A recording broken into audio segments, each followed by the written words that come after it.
prior. He had worked for Senator Kennedy, and I knew him. I knew him to be a fine guy. I didn't agree with him philosophically, but again, President Clinton won, and he got the name of people. I didn't get the name, he did.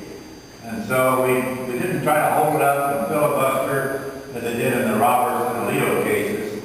Just show what's happened in that short span of time. My view has always been, if I win, then I get to, I get to point to people.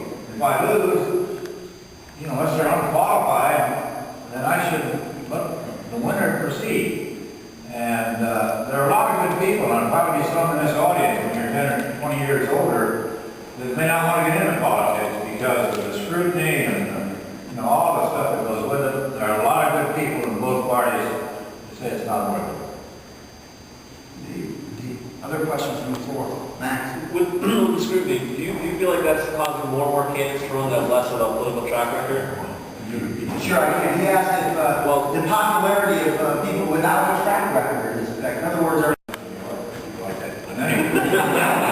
It's bipartisan, just for that.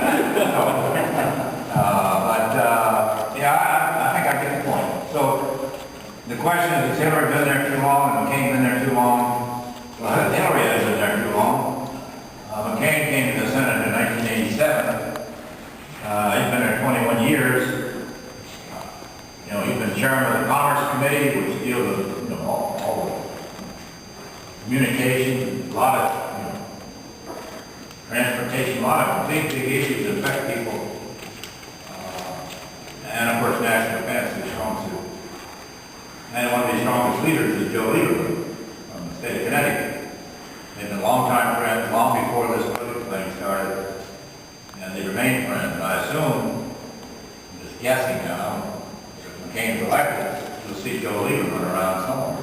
well, he's pretty powerful in the Senate, so I was thinking he might want to, if the Senate doesn't change too much, he might want to stay right there in the Catbird seat. I'm not sure about that.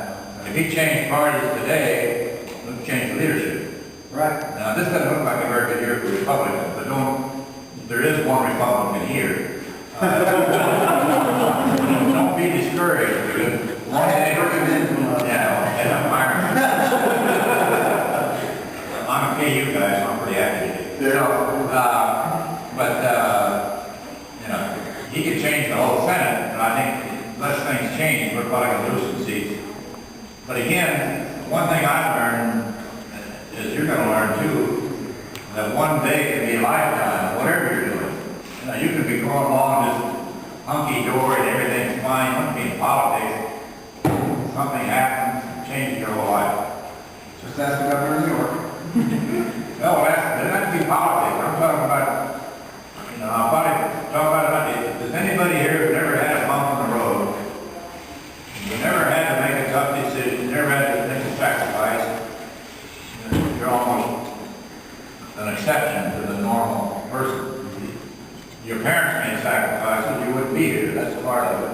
Sure. You mentioned special interest groups. I had a question about. I don't hear too well, so He's got a question about special interest groups. I'm going to see if I that's a can good idea. do a little of this. Is there a way to get this off of this?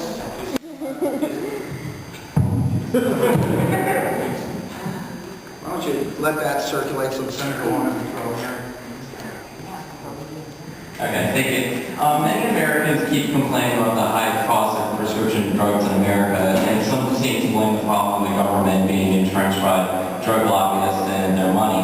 And my question is, I know you did commercials for Pfizer, and the former chairman of Pfizer has also donated $1,000 to your wife's campaign. So I was wondering, does that hurt your party on this issue?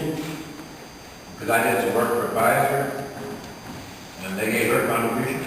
Yeah, I mean, if the government is saying that they're not taking money from lobbyists and Pfizer is from lobbyists. Well, it's easy to take after pharmacies, lobbyists, oil companies, whatever, college professors, maybe, I don't know. But no, if you read the Constitution, you have a right to petition Congress. And you don't have to do it yourself. You can hire an advocate. If they change the word lobbyist to advocate, people might understand. Lobbyist is like you're a criminal. I spoke to a group yesterday called the American Hospital Association. And I told them, I really believe they're one of the two top groups that I ever did business with when I was in the Senate. Because they came and they told you the truth, and they said, we've got 50 problems, but can you solve 2 of them? Can you help with 2 of them? And they didn't have any spin, and they didn't bring any money, and they got results. Now, I don't know, if somebody makes a contribution, and somebody else, I don't quite understand the question, but... I think it's about conflict of interest. Do you believe in that there needs to be more conflict of interest Oh. reform or legislation to deal with conflict? Oh, you think we got all this campaign finance reform, we're spending more money in this campaign. It's gonna be $1 billion. When somebody gets the White House, there'll be $1 billion spent this year in campaign. $1 billion. And this is after campaign reform. McCain-Feingold was, McCain getting beat up on by some people on the right.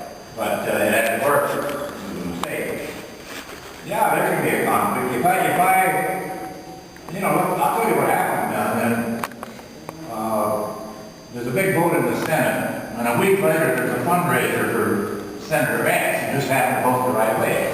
Now that gets us smelled a little bit, you know.